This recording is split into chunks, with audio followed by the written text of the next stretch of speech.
In this video, I am going to show you how to watch live football on YouTube TV in Hong Kong. Since YouTube TV is only available in the US, I'll guide you on how to access it while in Hong Kong. Let's dive in.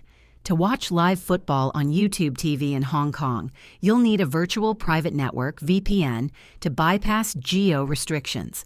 Start by subscribing to a reliable VPN service like ExpressVPN or NordVPN and connect to a US-based server.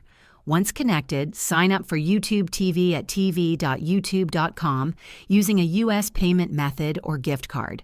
After subscribing, download the YouTube TV app on your device or access it via the website. Browse channels like ESPN, Fox, CBS, or NBC to find live football games. Ensure your internet connection is stable for uninterrupted streaming. Keep in mind that using a VPN may slightly affect speed, so choose a high-quality provider. Also, be aware of YouTube TV's terms of service regarding VPN usage. If this video helped you, please like and subscribe to the channel. Thanks for watching.